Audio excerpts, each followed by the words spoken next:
The courthouse hallway smelled like floor polish and anxiety. I leaned against the wall, still dizzy, my borrowed clothes hanging loose on a body that had lost 12 pounds in 2 weeks. The clerk's voice cut through the murmur of waiting families like a knife. Serafina Wills, temporary guardian of minor child Lily Wills, case number 2024 FC 8847. My knees nearly gave out.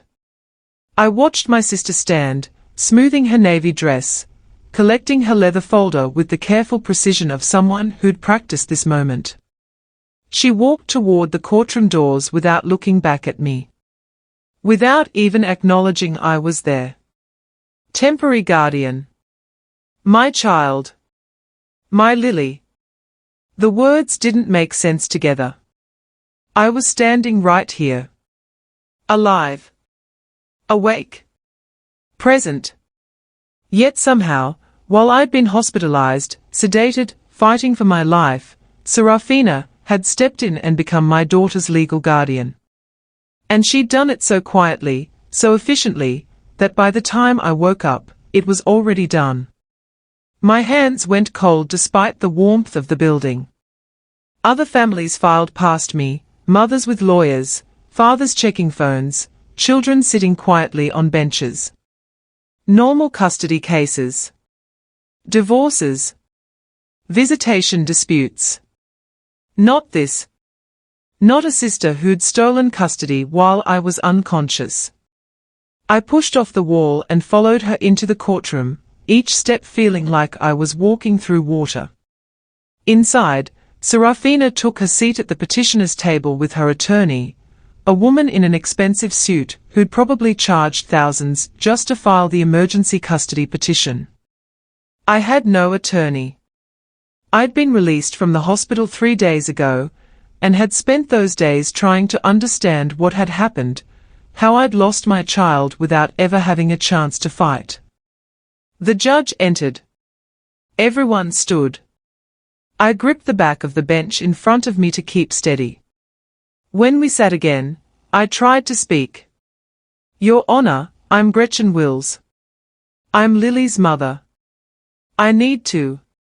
My voice cracked, barely carrying across the courtroom. The judge looked up, adjusting his glasses. Ms. Wills, this is a preliminary hearing regarding temporary custody arrangements. You'll have an opportunity to respond at the full hearing in 2 weeks. But I wasn't notified. The petition was filed during your hospitalization, the judge interrupted, not unkindly. Emergency circumstances. We are here today to review the temporary order, not to make final determinations. Serafina still hadn't looked at me. She sat perfectly composed, occasionally whispering to her attorney, the picture of concerned responsibility. I sank back onto the bench, my voice deserting me completely. 2 weeks. I had to wait 2 more weeks while my sister kept custody of my daughter. 2 weeks while everyone believed whatever story Serafina had told about why I was unfit to be a mother. After the hearing, I stood in the courthouse parking lot watching Serafina load her briefcase into her silver SUV. The same SUV I'd helped her pick out 2 years ago. The same sister who'd been at my daughter's birthday parties, who'd brought meals when I worked late shifts, who I'd trusted completely. One thought crashed through my mind, drowning out everything else. My sister took custody of my child while I was hospitalized. Not to help. Not to protect Lily until I recovered. To replace me. To step into my role, as if I'd simply disappeared, as if medical emergency meant maternal failure, as if being hospitalized gave her the right to become my daughter's guardian permanently. The medical file. That's what her attorney had referenced during the hearing. Concerning medical documentation indicating Ms. Gretchen Wills's inability to provide stable care. I'd had a severe allergic reaction. Anaphylaxis from a medication I'd never taken before, prescribed by a doctor I'd seen for the first time. I'd collapsed at home, called 911, been rushed to the hospital where they'd intubated me and kept me sedated for 5 days while my body recovered. Nothing about that made me an unfit mother. Nothing about a medical emergency meant I couldn't care for my child once I was healthy again. But somehow, Serafina had taken that crisis and twisted it into a narrative that convinced a judge to give her custody. And I'd been unconscious for all of it. My name is Gretchen Wills. I'm 34 years old, and until 2 weeks ago, I was living a normal life. I worked as a healthcare administrator at Riverside Medical Center, managing patient records and ensuring compliance with medical documentation standards. I was a single mother, yes, but a good one. Lily was 7, happy, doing well in 2nd grade. I wasn't struggling. I wasn't unstable. I wasn't the kind of mother who needed someone to step in and rescue my child. I was just someone who'd had a medical emergency. The allergic reaction had happened on a Tuesday evening. Lily had been at her weekly art class, picked up by my neighbor, who often helped with after-school activities. I'd taken the new medication at 6 p.m. as prescribed. By 6:30, I couldn't breathe. I remembered calling 911. I remembered texting my neighbor to keep Lily for the evening, that I was sick. I remembered paramedics arriving, the oxygen mask, the stretcher. Then nothing. 5 days of nothing while my body fought off the reaction, and doctors kept me sedated to prevent further complications. When I finally woke up, groggy and confused, Serafina was sitting beside my hospital bed. She'd smiled, squeezed my hand, told me not to worry about anything. She'd been handling everything. Lily was fine. Work had been notified. Everything was taken care of. I'd been grateful. Relieved that my sister had stepped in during my crisis. I'd had no idea she'd filed for custody. The memory of that hospital bed came back in fragments. Fluorescent lights too bright. The steady beep of machines monitoring my heart rate and oxygen levels. The four in my arm, the soreness in my throat from the breathing tube. A doctor had explained what happened. Severe anaphylactic shock. They'd sedated me to intubate, kept me under for several days to let my system stabilize. "You're lucky," he'd said. "Another few minutes, and we might not have been able to save you." Lucky. I'd felt lucky lying there, alive, knowing I'd get to see my daughter again. Then the nurse had come in with discharge papers. "Your sister has been wonderful," she'd commented while checking my vitals. "She's been here every day, handling all the coordination with your daughter's school, making sure everything was arranged. You're fortunate to have such devoted family." Devoted. That word had stuck with me even then, though I hadn't known why. Serafina had brought me clean clothes. She'd organized my ride home. She'd called my supervisor at work to explain the situation. She'd been so helpful, so organized, so in control. "Don't worry about Lily," she'd said as she helped me into her car. "She's staying with me for now. Just until you're fully recovered. The doctors said you need rest." I'd nodded, too weak to argue, grateful that Lily was being cared for. I hadn't known Serafina had already filed the custody petition. That while I was unconscious, she'd been telling people I was unstable. That she'd been building a case. Over the next few days, I started noticing things. The way nurses spoke to me with a certain careful gentleness, like I was fragile. The way Serafina answered questions before I could, her hand on my shoulder, her voice warm and concerned. "Gretchen's been under a lot of stress lately," I heard her tell a social worker who'd stopped by my room. "Single mother, demanding job. This medical crisis is just the latest in a series of concerns." I tried to interrupt. What concerns? I'm fine. This was just an allergic reaction. You should rest, Serafina had said firmly, squeezing my shoulder. To the social worker, she's still recovering. The medication affects memory and judgment temporarily. The social worker had nodded sympathetically and made notes. That's when I'd started to understand. Serafina wasn't helping. She was performing. Every visit, every conversation with medical staff, every interaction was carefully crafted to paint a picture, devoted sister caring for overwhelmed, unstable mother. She brought magazines and flowers. She adjusted my pillows.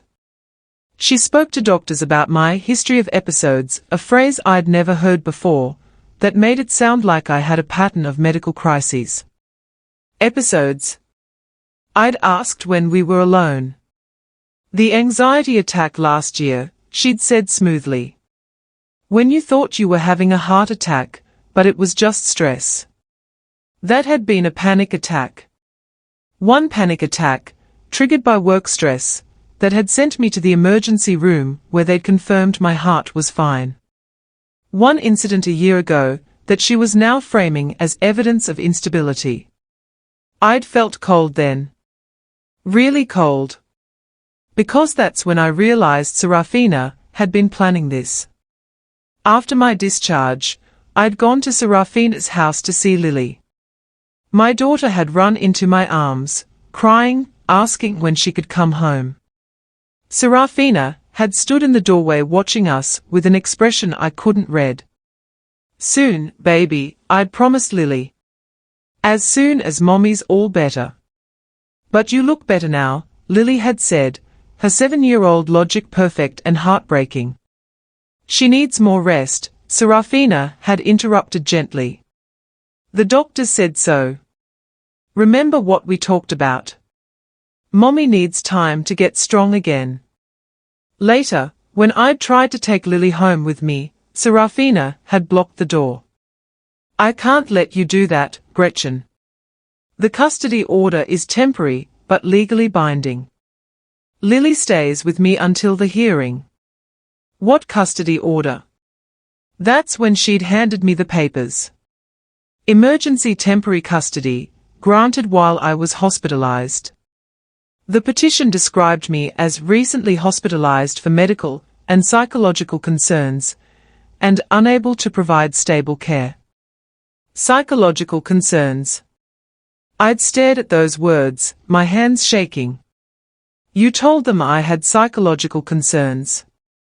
I told them the truth, Serafina had replied calmly. You've been struggling, Gretchen. The anxiety, the stress, now this medical emergency. Someone needs to think about what's best for Lily. I'm what's best for Lily. I'm her mother. And I'm making sure she's safe while you get the help you need. I'd heard it then, the thing I'd been struggling. That word, weaponized. Turned from a simple description of normal life stress into evidence of my failure as a parent. The custody petition had been filed 4 days into my hospitalization. I'd still been sedated, unaware, unable to respond or defend myself. Serafina had gone to family court with her attorney and presented a case built on selective facts and careful language. Medical emergency requiring extended hospitalization. History of anxiety. Single parent with demanding work schedule. Recent concerning behavior. None of it was technically false. But none of it was the full truth either. A severe allergic reaction became medical emergency with implications of instability. One panic attack a year ago became history of anxiety. My normal work-life balance became demanding schedule suggesting inability to cope. And recent concerning behavior. I still didn't know what that meant. What behavior? When? The judge had granted emergency temporary custody based on Serafina's testimony and the supporting documentation she'd provided. Documentation I'd never seen. Medical records she'd somehow accessed while I was hospitalized and unable to consent. I'd gone home from that first visit to Serafina's house and collapsed on my couch, staring at the custody papers. My daughter's room was across the hall, toys still scattered on the floor where she'd left them before her art class that Tuesday. 2 weeks ago. It felt like years. I'd pulled out my phone and started researching. Emergency custody. Temporary guardianship. How to challenge. What I needed to prove. That's when I'd remembered something important.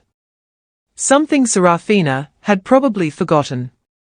I worked in healthcare administration. I knew how medical records worked. At work, I managed patient record systems. I understood HIPAA regulations, access protocols, documentation requirements.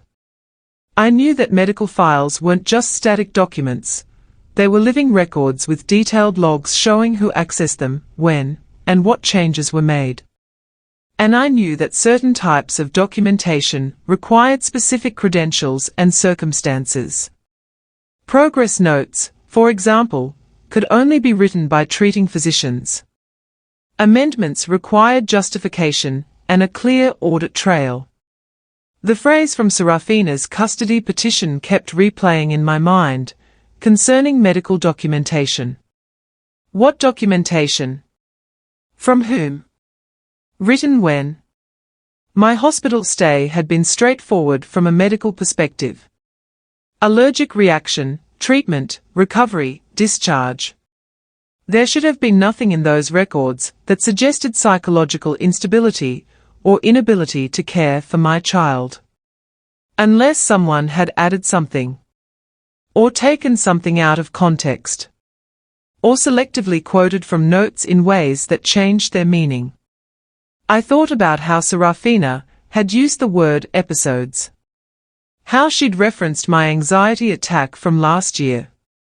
How she'd spoken to that social worker about my history. She'd been building a narrative. Using medical language she didn't fully understand, but knew would sound convincing to people who weren't healthcare professionals. Words like episodes and concerns and history. Clinical-sounding terms that implied patterns and problems without actually saying anything specific. But medical records were specific. They had to be. And they left footprints. Monday morning, I returned to work. My supervisor had been understanding about my medical leave, and my co-workers welcomed me back with sympathy and caution. They knew about my hospitalization. Some had heard about the custody situation. It was a small office, and news traveled. I'd kept my head down and focused on catching up with my work. But during my lunch break, I'd gone to medical records and filed a formal request for my complete hospital file. The clerk had processed it without question. As a patient, I had every right to my own records. The full file would take a few days to compile, and would be sent to my home address. Complete means everything, right? I'd asked. Progress notes, nursing records, medication logs, consultation reports. Everything in the system, the clerk confirmed. And the access log.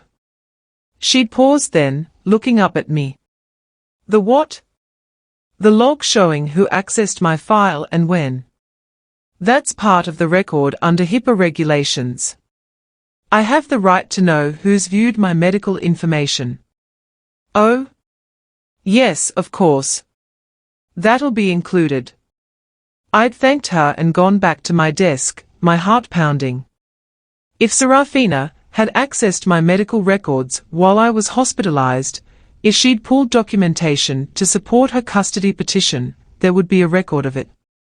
And if there wasn't a record of her accessing them, then the question became, where did she get the medical documentation she'd referenced in court? Either way, something wasn't right. The medical file arrived 5 days later, delivered in a sealed envelope marked confidential patient records. It was thick, over 100 pages of documentation from my hospital stay. I spread it across my kitchen table and began reading systematically, the way I'd been trained to review records for compliance audits. Start with admission notes, work chronologically through each day, check for consistency and completeness. Admission, Tuesday, 6:47 p.m. Patient presented via ambulance with severe allergic reaction, anaphylaxis, airway compromise. Treatment administered, patient intubated, admitted to ICU. The notes from the first 5 days were what I expected. Medical observations, vital signs, medication adjustments. Nothing about anxiety or psychological concerns. Nothing that suggested I was anything other than a patient recovering from a severe allergic reaction. Then I reached day 6. Wednesday morning, the day before my discharge. There was a note I didn't remember. A consultation note from someone listed as Dr. A. Palmer, psychiatric consultation. I read it twice, my hands starting to shake. Patient presents with history of anxiety disorder, previous emergency room visit for panic attack. Family reports concerning pattern of behavior and difficulty coping with single parenthood. Recommend follow-up with outpatient mental health services to address underlying issues contributing to stress-related medical events. I had never seen Dr. Palmer. Never spoken to anyone from psychiatry during my hospital stay. And I certainly hadn't discussed my parenting with anyone. But there it was, in my official medical record. Dated the day before discharge.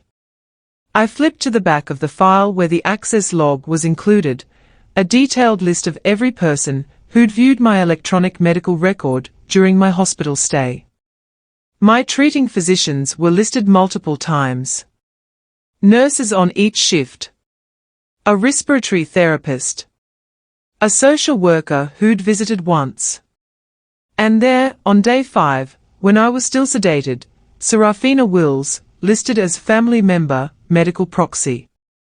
She'd accessed my record while I was unconscious. That wasn't illegal. Family members designated as medical decision-makers have that right during acute care. But the timing bothered me. I looked at the psychiatric consultation note again. Day 6. The day after Serafina had accessed my records. The day before my discharge. I pulled out my laptop and searched the hospital's physician directory for Dr. A. Palmer. No results. I searched the State Medical Board licensing database. No Dr. A. Palmer with psychiatric credentials licensed in our state. My chest tightened. I went back to the file and looked at the note more carefully. The formatting was slightly different from other consultation notes. The margins were a fraction wider, the font size marginally smaller. Small details that wouldn't be noticed unless you were looking for them. And at the very bottom, in tiny print, amended note, added per family request for comprehensive discharge planning. Amended. Added after the fact. Not written by a treating physician during my hospital stay, but inserted into the record later, at someone's request. Family request. I grabbed my phone and called the hospital's medical records department. The medical records supervisor answered on the 3rd ring. I'd worked with her before on compliance issues, and she recognized my name. Gretchen, how are you feeling? We heard about your hospitalization. I'm recovering, thank you. I have a question about my file. There's an amended note from a Dr. Palmer, psychiatric consultation. Can you tell me about the amendment process? There was a pause. Let me pull up your record. Give me a moment. I waited, my heart pounding. In the background, I could hear keyboard clicks. Okay, I'm looking at it. The Palmer note was added on day 7. After your discharge. After discharge. How does a consultation note get added after I've already left the hospital?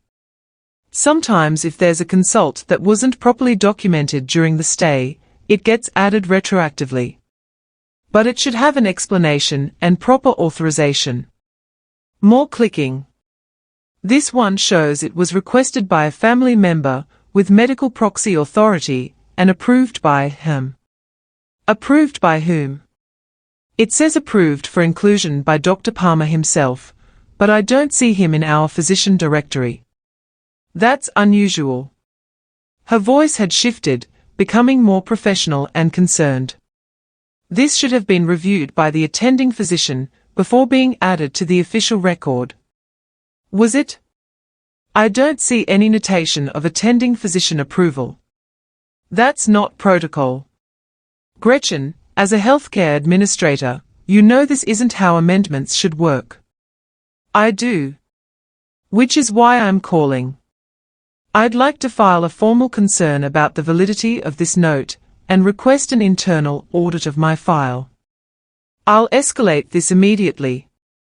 This could be a significant compliance issue. After we hung up, I sat staring at the note.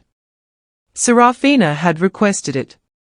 She'd somehow gotten someone, maybe not even a real doctor, to write a psychiatric consultation note after I'd been discharged, and had it added to my official medical record. The same record she'd used to support her custody petition. I didn't confront Serafina. That was the hardest part, sitting through another supervised visit with Lily, watching my sister play the role of concerned guardian, and saying nothing. But I'd learned something working in healthcare compliance: arrogance loves an audience. People who think they are clever, who think they've gotten away with something, can't help but continue the performance. And the more they perform, the more opportunities they create to make mistakes. So I stayed quiet. I thanked Serafina for taking care of Lily. I accepted her suggestions about my recovery with apparent gratitude. I let her think I was still the overwhelmed, weakened version of myself she'd encountered in the hospital. Meanwhile, I documented everything. Every visit, every conversation, every claim she made about my health or my parenting. I kept a detailed journal with dates, times, and exact quotes. When she said, "You seem tired, maybe you should cut back your work hours," I wrote it down. When she suggested I might benefit from therapy to process everything, I noted it. When she asked about my medication schedule with a tone that implied concern about my ability to manage it, I recorded that too. Each comment reinforced her narrative, that I was struggling, unstable, needing her guidance and intervention. She was so confident in her story that she couldn't stop telling it, even to me. And with each telling, she revealed more about what she'd claimed in her custody petition. The second custody hearing arrived 2 weeks after the first. This time, I had a lawyer, a woman named Catherine Ross who specialized in family law and had experience with wrongful custody cases. I'd used nearly all my savings to retain her, but she was worth it. Catherine had reviewed my medical file, including the suspicious amended note. She'd raised her eyebrows when I'd shown her the access log and explained my concerns. This could be very significant, she'd said.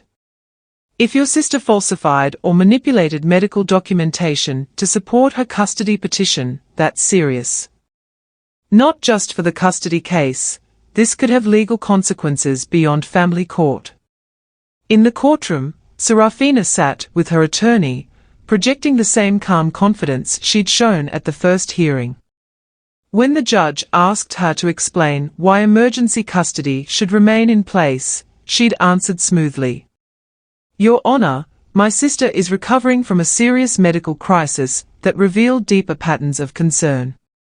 As documented in her hospital records, there are psychological factors that affect her ability to provide stable care. She has a history of anxiety episodes, difficulty managing stress, and according to the psychiatric consultation, underlying issues with coping mechanisms. She spoke with such authority, such apparent knowledge of medical matters. The judge nodded, making notes. Catherine stood. Your Honor, I'd like to question the validity of the medical documentation Ms. Serafina Wills has referenced. The judge looked up. On what grounds? On the grounds that the psychiatric consultation note in question was added to the record after my client's discharge, without proper protocol, and may not have been written by a licensed physician. The courtroom went very quiet. Serafina's face barely changed, but I saw her attorney lean over to whisper urgently. Serafina shook her head slightly, her expression still confident. The judge addressed Catherine. You're questioning the authenticity of medical records. I'm questioning the validity of one specific note that was added retroactively without following proper amendment procedures. My client works in healthcare administration and has expertise in medical documentation compliance. She identified irregularities in her own file. The judge looked at Serafina. Ms. Wills, did you request that a note be added to your sister's medical record? Serafina answered quickly. Too quickly. I requested comprehensive documentation for discharge planning purposes. The hospital wanted to ensure all consultations were properly recorded. What consultations? I never met with a psychiatrist, I said, my voice finally strong and clear. The judge held up a hand. One at a time. Ms. Wills, Serafina, do you have documentation of this request? It was verbal, Your Honor. I was acting as my sister's medical proxy during her incapacity. The hospital staff confirmed they would add any missing consultation notes. Catherine stood again. Your Honor, my client has filed a compliance concern with the hospital regarding this note. The hospital is conducting an internal audit. We have preliminary findings that suggest the note was added improperly and that the physician listed, Dr. A. Palmer, is not licensed in this state and has no affiliation with the hospital. The judge's expression shifted. You're saying the note may be fraudulent. We are saying it requires verification before it can be used as evidence in custody proceedings.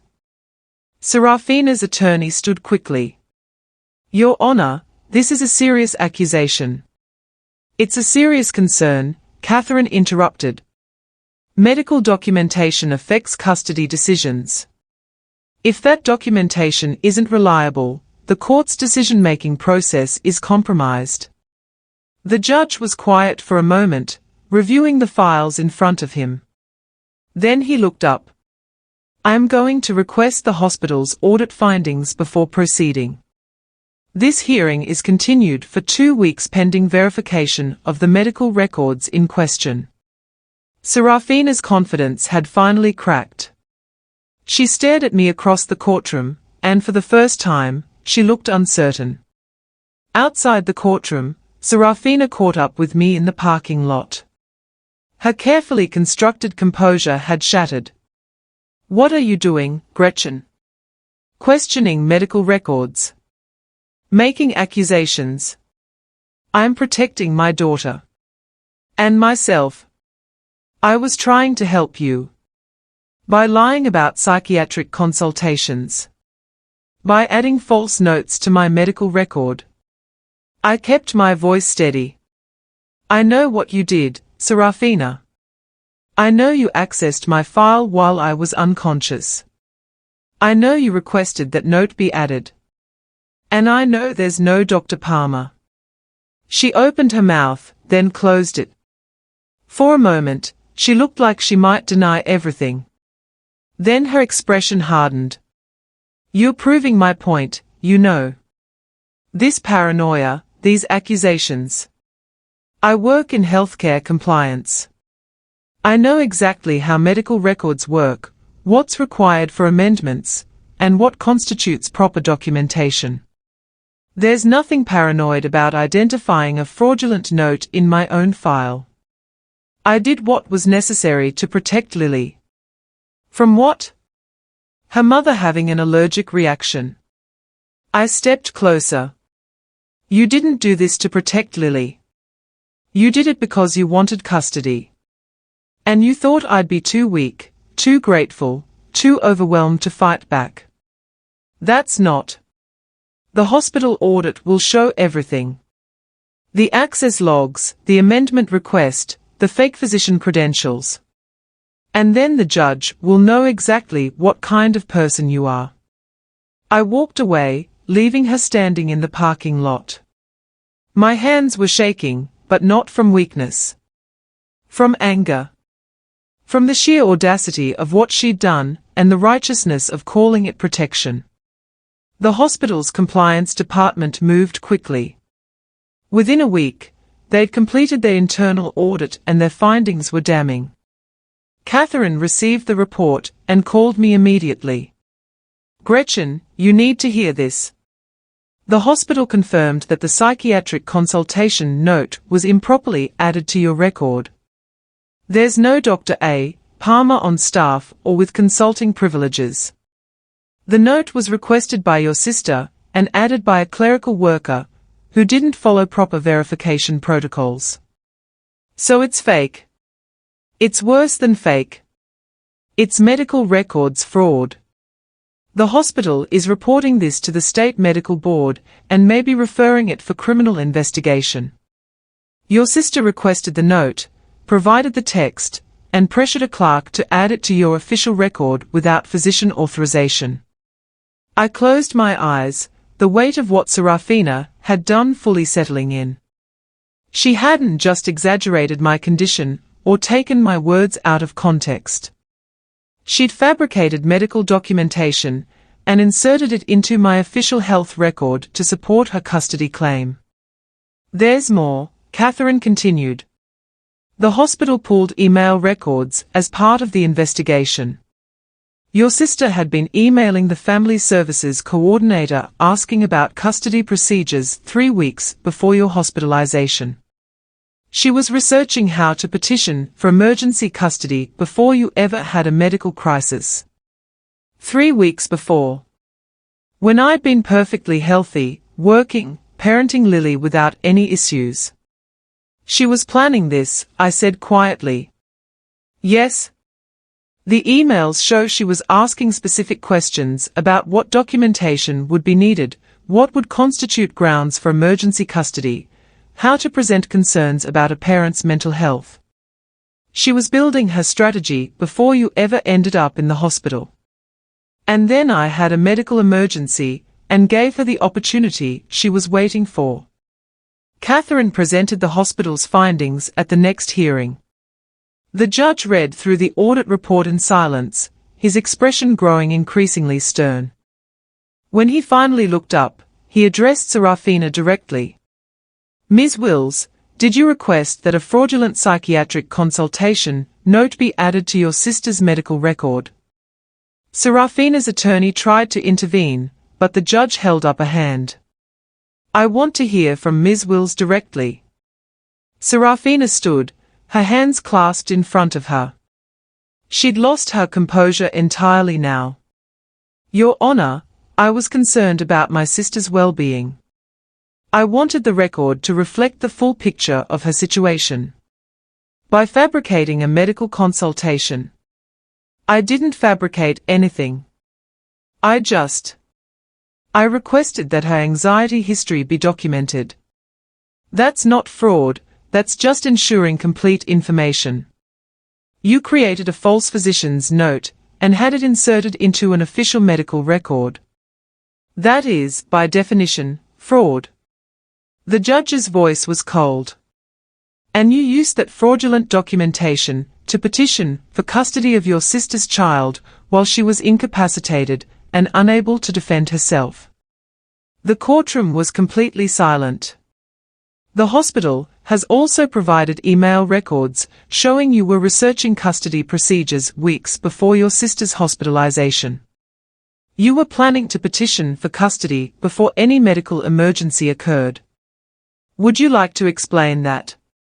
Serafina's face had gone pale. I had concerns. I wanted to be prepared in case. In case you found an opportunity to take custody. Catherine stood. Your Honor, the evidence is clear. Ms. Serafina Wills manipulated a medical crisis to execute a pre-planned custody grab. She falsified medical records, misrepresented her sister's mental health, and exploited her incapacity to file for emergency custody without opposition. The judge looked at the papers in front of him for a long moment. When he spoke again, his voice was firm. The emergency temporary custody order is revoked immediately. Full custody is restored to Gretchen Wills effective today. Serafina tried to speak, but her attorney pulled her back down. The judge wasn't finished. Furthermore, I'm ordering a full investigation into Ms. Serafina Wills's conduct. The falsification of medical records is a serious matter that extends beyond this courtroom. I'm referring this case to the District Attorney's Office for review of potential criminal charges related to medical records fraud and filing a false petition with the court. Your Honor, Serafina's attorney stood, her professional composure finally cracking. My client was acting out of concern for her niece. Your client was acting out of self-interest, the judge interrupted. She manipulated a medical emergency, falsified documentation, and misled this court to gain custody of a child. That's not concern. That's exploitation. He looked at Serafina directly. You are barred from any unsupervised contact with the minor child Lily Wills. You will submit to the district attorney's investigation fully. And if I discover you've attempted any further contact with your sister outside of official legal proceedings, I will hold you in contempt. Serafina sat frozen, her face drained of all color. The confident, composed sister who'd stood in that first hearing presenting herself as the responsible guardian had completely disappeared. In her place was someone who'd been caught. Someone who'd underestimated the person she was trying to control. Someone who'd thought medical jargon and professional presentation would be enough to hide what she'd done. She'd been wrong. I picked Lily up from Serafina's house that afternoon. A court officer accompanied me to ensure there were no issues. Serafina wasn't there, her attorney had advised her to leave before we arrived. Lily's things were packed in boxes by the door. Someone had been efficient about it, organizing her clothes and toys and books with the same careful precision Serafina brought to everything. I get to come home? Lily asked, her voice small and hopeful. You get to come home, I confirmed, kneeling down to her level. Forever. No more staying at Aunt Serafina's. Is Aunt Serafina in trouble? I chose my words carefully. Aunt Serafina made some bad choices. Grown-up mistakes that hurt people. She's going to have to deal with the consequences of those choices. Did she hurt you? She tried to. But she didn't succeed. We loaded Lily's things into my car. As we drove away from Serafina's house, I glanced in the rearview mirror and saw Lily looking out the window, watching the neighborhood disappear behind us. Mommy? Yes, baby. I knew you'd come get me. Aunt Serafina said you were too sick, but I knew you'd get better and come get me. My eyes burned with tears I wouldn't let fall while driving. I'll always come for you. Always. That night, I tucked Lily into her own bed for the first time in 3 weeks. Her room still had the toys scattered on the floor, the art project half finished on her desk. Like time had frozen the moment I'd had that allergic reaction. But we were moving forward now. Both of us. The district attorney did pursue charges. Serafina was indicted for medical records fraud and filing false statements in court proceedings. The case made local news. Healthcare administrator catches sister's custody fraud through medical records knowledge. People from the hospital called to congratulate me. Colleagues I barely knew sent messages of support. My supervisor told me the compliance department was using the case as a training example of why access protocols and documentation standards mattered. Serafina pled guilty to reduced charges 6 months later. She received probation, community service, and a permanent record that would follow her professionally. She was also ordered to pay restitution for my legal fees and to have no contact with Lily or me for 5 years. Our parents, who'd been traveling during the custody battle and had missed most of it, were horrified when they finally understood what had happened. My mother called crying, apologizing for not being there, for not knowing what Serafina had been planning. I always thought she was jealous of you, my mother admitted. Of your independence, your career, your daughter. But I never thought she'd do something like this. Neither did I said quietly. I didn't hate Serafina. Hate required energy I didn't want to spend on her. But I did pity her.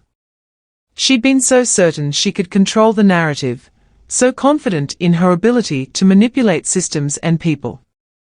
And she'd forgotten that knowledge is power, and I'd had more knowledge about medical systems than she'd realized. 3 months after regaining custody, I tucked Lily into bed the way I did every night now. With gratitude. With awareness of how easily this could have been taken from me permanently if I hadn't known to question the medical records. Mommy, you're squeezing too tight, Lily giggled. Sorry, baby. I loosened my hug slightly, but didn't let go. I just love you so much. I know. You tell me every night. And I'll tell you every night forever. After she fell asleep, I stood in her doorway watching her breathe, the way I had when she was an infant. The fear that had lived in my chest for 3 weeks, the fear that I might lose her permanently, that Serafina's lies might succeed, had finally started to fade. My hands had stopped shaking. My sleep had improved. The hypervigilance that had kept me constantly alert for the next legal attack had begun to relax. I was healing. Both of us were.